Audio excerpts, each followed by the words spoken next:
Let's take a look at an intriguing Guard Power Fist teaser. We've got some prices revealed for some Tzeentch discount deals, classic Space Marines returning for pre-order, free Tyranids being given out in Games Workshop stores, and potentially the date and time for the 11th edition reveal show. Time for a big roundup of 40k news from the past couple of weeks.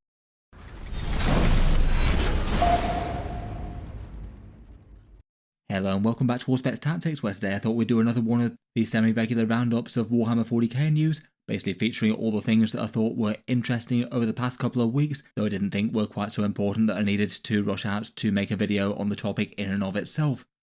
There's really quite a lot of small 40k things to talk about today. The Deity Legion Battleforces are still mostly available in an unusual occurrence for Games Workshop. Seems like they've actually made enough for people to buy. There's an interesting and ornate Guard Power Fist tease. Games Workshop supply network is getting disrupted by snow in North America. I thought we'd take a second look at a new style Soul Grinder that was shown off in past art. We've likely got the dates for the 11th edition preview show. It's happening on the 25th of March at Adepticon and seems to be 2 hours long. There's multiple Tzeentch discount kits going live this week, the ones for the Demons and Zangors, and the other releases could have some use for Tzeentch Demon players too. Tyranids are a free model of the month with a Termagant. Titus is available relatively cheaply, bundled with a character Encyclopedia book, going for less than standard Games Workshop character prices. Games Workshop's doing a run of classic Space Marines made to order this week, and it seems that Games Workshop's officially announced the Ghost Legion book, the one that's probably going to be coming with an Alpha Legion character miniature.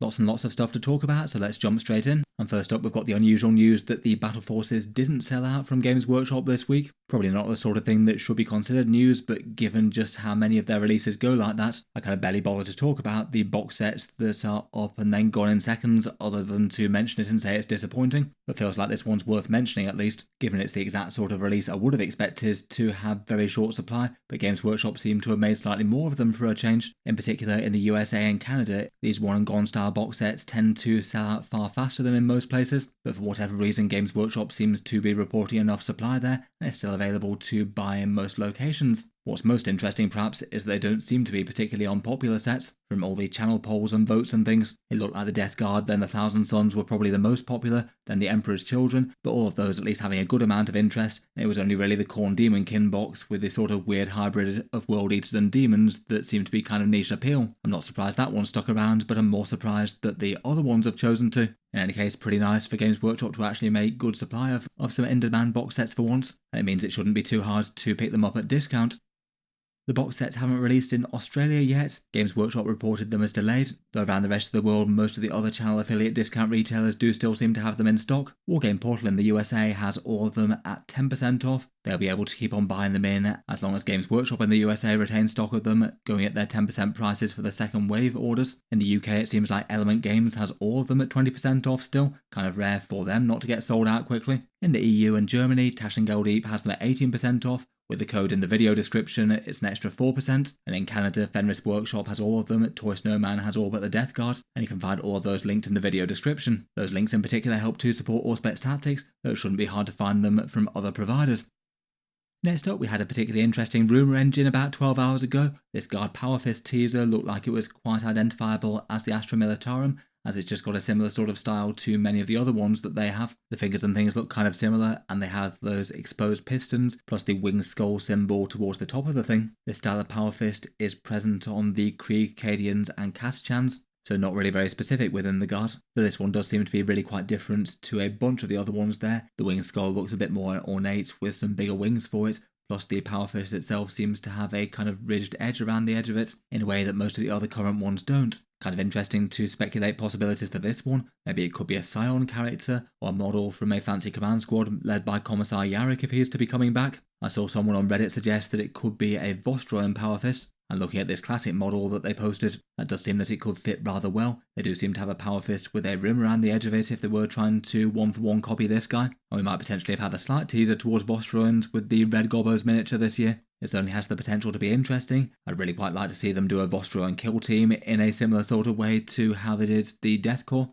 I still guess it's probably Astra Militarum from the styling, though I suppose it's not entirely impossible it could be something Imperial Agents related using similar technology. It does feel like we're racking up a few teasers for the Astra Militarum now. We had Games Workshop give us some very big nudges in the lore shorts to say that Commissar Yarrick's coming back, and that has the potential to be quite soon. And we also have an outstanding rumour engine with a Cadian skull on it. I guess in theory could be an Imperial Guard enemy, but doesn't really feel uncommon to have that on bases to show the sacrifice of the Guardsman maybe.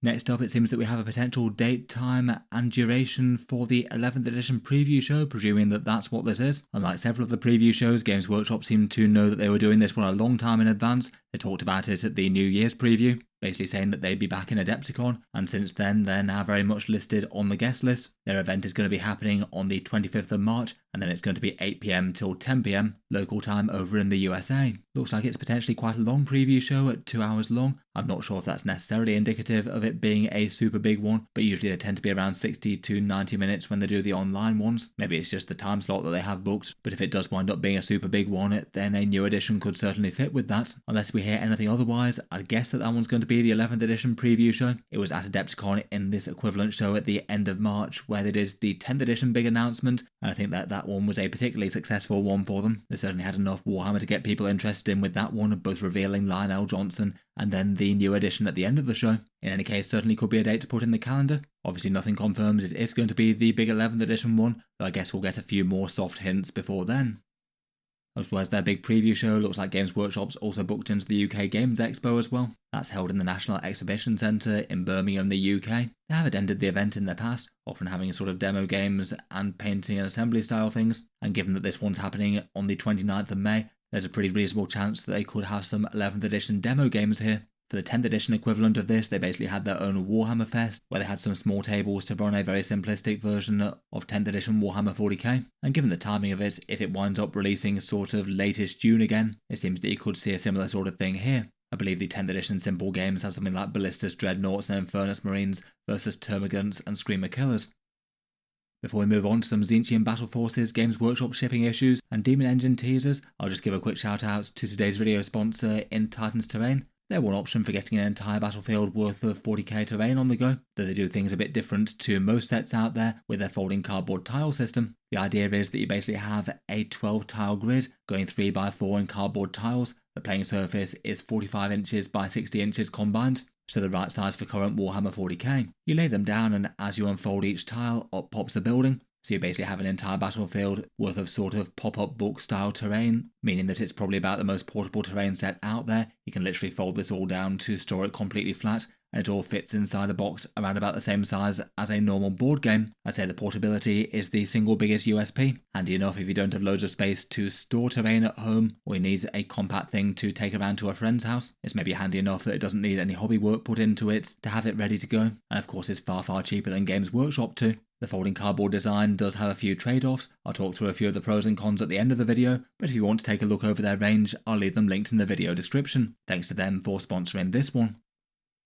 Next up, I thought it was just worth mentioning that Games Workshop has been facing a fair bit of pressure and disruption from the bad weather around their distribution centre in Memphis in the USA. From what I understand, there's been an absolutely ridiculous winter storm sweep in there, loads of snow and temperatures plummeting to crazy low levels. And while all that's been happening, it's meant that Games Workshop's basically just not been able to do normal operations at their distribution centre there, and that's the primary site that basically supplies all the USA and Canada with their supplies of model soldiers. As a result, I would just bear in mind that for newer stuff and kind of back orders and things, that could be one of the reasons why things might take longer to reach you. Games Workshop itself has been disrupted, as have delivery services. Hopefully it just means that things are a little delayed as opposed to massively so, but I understand it's been affecting some of the shipments for the 500 Worlds releases such as the Nightbringer and Titus, particularly second wave ones for those, and some of the Kill Team Shadowhunt pre-orders have been caught by this as well. I was interested to see that Mac at Wargame Portal, the channel's affiliate discount retailer in the USA, had been keeping a bit of a weather blog updated. Just interesting to see reports as to how bad weather affects Warhammer shipments to a discount retailer store in a blow-by-blow account, and I'll leave that linked in the video description.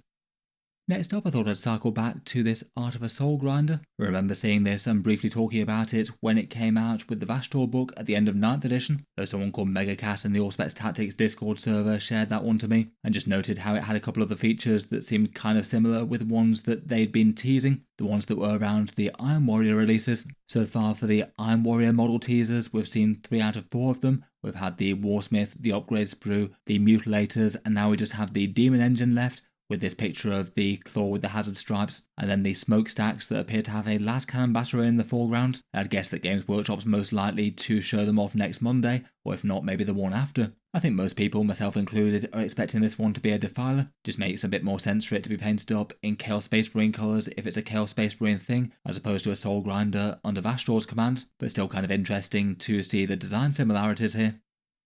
As mentioned, the picture itself comes from the Vastor Arcs of Omen book, and is basically part of a big diorama where Be'lakor and Vastor fight each other in the Rock of the Dark Angels. The Soul Grinder's off to the right of the miniature, and it really does look like one, given it's got a great big hulking torso thing on spider crab legs. The claw in its hand doesn't really look too dissimilar, though it's got a different sort of extra claw coming out of its legs, and the smokestacks look really quite different to the current model one, which just has the one to either side of it. Just kind of interesting to think that this could maybe be an early teaser of the redesigned Soul Grinder that I strongly suspect is coming at some stage. I have repeatedly referred to them as a mainstay of the armies whenever Vastor's around, and doing so to the point where he had an entire army primarily made up of them in that recent lore book where it was Vastor and Iron Warriors versus Belisarius Core.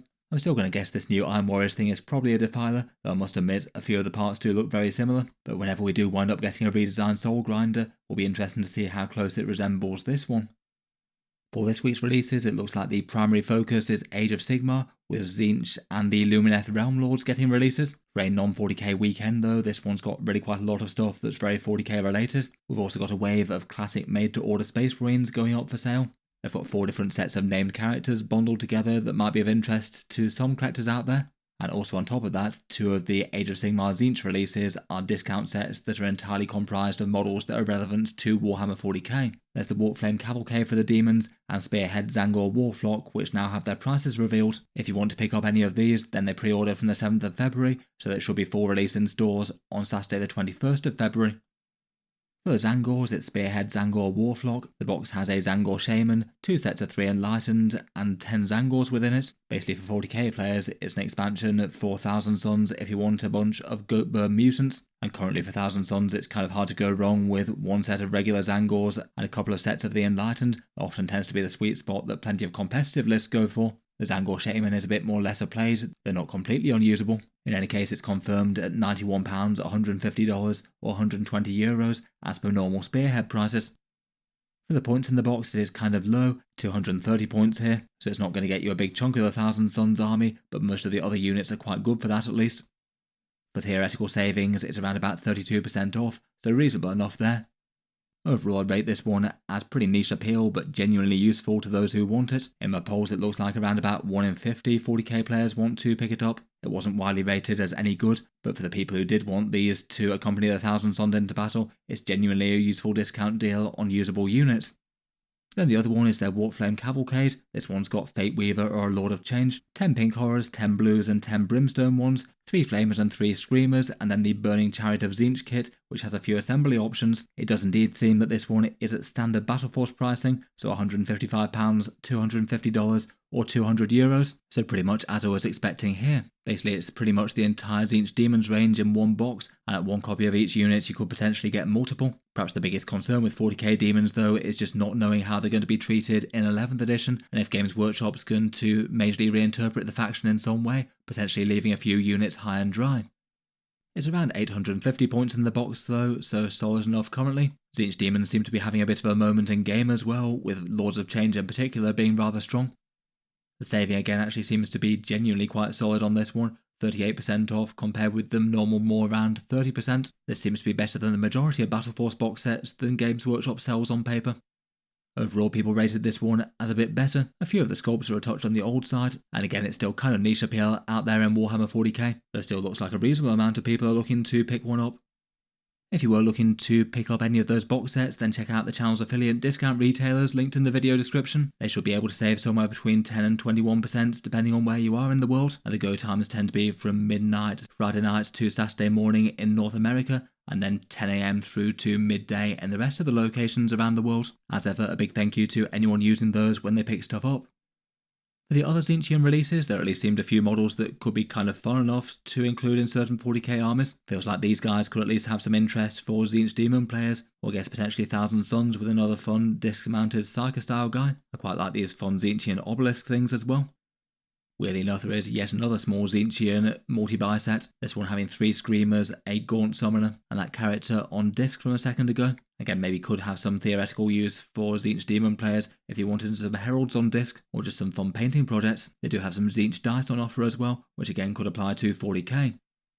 For the made-to-order Space Marines, there's 4 sets of them. We won't know the prices for these guys yet, as they're made to order from Games Workshop directly, so the usual deal of place an order for them, then they'll fulfill it sometime within the next 180 days. Quite a lot of these are metal, though some are resin, and looks like they're going all in on the multi-model packs for this time round. We've got some seriously older character style miniatures from a bunch of different chapters, a Dark Angels, Blood Angels, Space Wolves, and Ultramarine style Captain. There's some classic old scaling Terminator characters with a Chaplain, Librarian, and Captain miniature there. There's a set of Ultramarine heroes with one of the many previous editions of Marnius Calgar. Weird to think that this guy's had 3 subsequent models, and he's here alongside an older sculpt for Tigurius, the relatively recent Cato Sicarius one that was on sale until fairly recently, Chaplain Cassius and Sergeant Telion. I do wonder if Cassius and Telion will at some stage return to the Ultramarines roster.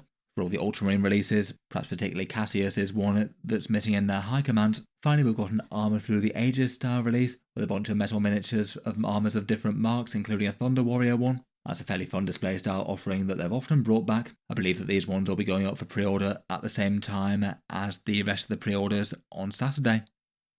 Next up, Games Workshop's giving away a few free Tyranids. It's maybe not the single most generous offering they've ever done on this one, but maybe not nothing if you want a 40k relevant model and a fun little painting project. Their free miniature is a Tyranid Termagant this time around, probably one armed with a flesh borer. I'm not sure if they're drawing them from the multi-part kits or just the basic monopose starter sets. They're not exactly the hardest miniatures to get your hands on right now though, given that they are so prevalent in the 40k starter sets. Just a quick look on eBay in the UK, looks like I can buy 10 of them for £12. So in theory it's only around about £1.20 per Termagant at the moment at least. It will perhaps be a little bit harder to find after 10th edition has finished and we get new starter sets, though it sounds like that ultimate starter set is sticking around in a new form at least. Usually for these free miniatures, they tend to have them turn up in stores in the first weekend of the month. Some stores might have limited numbers depending on how well supplied they are. I'd probably not travel too far out of your way to hope for one of these, as supply might not be guaranteed if they're all gone, or you could message ahead. Various places around the world require assembly in store as well. In some other places you can just literally call in and take them away.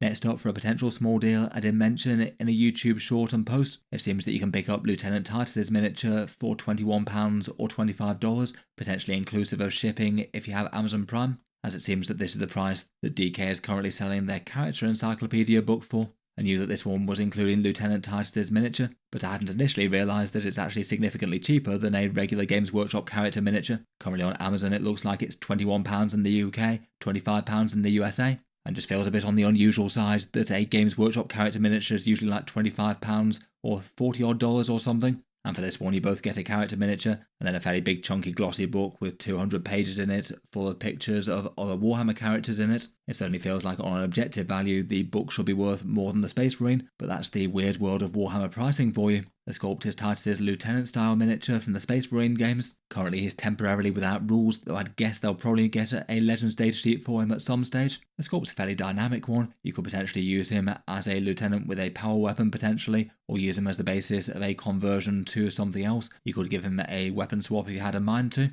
This was maybe a bit more news when it was quite so heavily discounted on Amazon in the UK. It was briefly down to around about £13-14 or so. Now it seems to have gone up to £21. Forbidden Planet in the UK seems to have it for £19, and that might potentially be cheaper if you don't have Amazon Prime, but you might need to pay postage there. I'll leave the links below in case anyone's interested. If you did want the miniature and hadn't got him already, it might be worth searching in your own area. Finally, looks like White Dwarf has a kill team focus this time around. Looks like there's some bonus content for some kill team missions fighting over the Necron terrain, plus some of those Space Marine Operations style content once again. And Games Workshop seems to have officially announced the Alpha Legion book that we knew was coming, this one called Ghost Legion by Mike Brooks, a sequel in a sequence focusing around Solomon Akira. He's the Alpha Legion boss that bears the Pale Spear of Alfarius at the moment, and people are quite widely expecting him to have a miniature coming in the not too distant future. Given the rumour engine of the Pale Spear that we got from a while back, it looks like it fits quite well with the one on the book cover, and a Black Library character release would explain it very well. I want to say the book was due out in April from the details from booksellers, so it could be one to watch out for around then. In any case, quite a bit of 40k news to round up today. Let me know what you make of the Guard Power Fist. Did you pick up one of the Chaos Battleforces at discount? I'll be interested to hear your thoughts on Games Workshop preview shows, various Tzeentch releases, and everything else. Let me know your thoughts down in the comments. Feel free to reach out if you do see anything that could be relevant enough for one of these roundups, by the way. If there's anything that seems interesting enough to share with people, I'll stick it into one of these roundups. That's about it for now though. Before I go, I'll just cycle back to Titan's Terrain, the video sponsor, and talk a little bit more about their folding cardboard terrain system. I would say that compared with most 40k offerings out there, this one does have a few more obvious pros and cons compared with standard terrain. The main advantages being that you can fold it down super tightly, so really easy to store and transport compared with just about anything else. It's far cheaper than a whole board of Games Workshop terrain by any measure, and pretty comparable with fairly cheap MDF. Also, not needing any sort of painting and assembly can be handy for busy hobbyists if you don't have a huge amount of time outside of painting up your actual armies. The folding cardboard things do come with some downsides though. It is a bit less sturdy and hard wearing versus plastic or MDF, given it's made of cardboard and designed to fold flat. You need to be a little bit more careful with it, and it doesn't tend to bear weight so much for putting figures in the top floors. The grid layout can make it a bit less flexible than some, though the tiles can be rotated and swapped around, and you can gain a lot just by, say, having an extra ruin wall or two to break up lines of sight. It doesn't exactly do competitive tournament terrain, though I've had good anecdotes that it's usable enough for casual games. For their specific sets, they've got a few on offer. There's a Forgotten Furnace one, sort of a Chaos Foundry with some glowing factories and things. And then they have a more standard Ruined City Shattered Hive one, a bunch of bombed out buildings and a few armoured container style things. Each of those also has an expansion centerpiece set as well, a big cathedral style thing for the city, and then an Infernal Spire for the Foundry one. Those ones are made by pushing two tiles together to make one big building. In any case, check them out, link down in the video description if you'd like to, and a big thank you to them for sponsoring this one. In any case though, I'll leave that there for now. Feel free to subscribe to Auspex Tactics if you'd like to see more like this. I'll certainly keep the regular 40k videos coming, with new ones out just about every day. If you'd like to support the channel, check out the affiliate discount links below or the Patreon page. Channel patrons get a few advantages, seeing certain videos early, occasional votes on what sort of things come next for the channel, and automatic entry into the regular prize giveaways with a chance to win some big model kits each month. If any of that sounds good to you, or you'd just like to help support, the link's in the video description. In any case, a massive thank you for listening, and I'll hope to see you guys next time.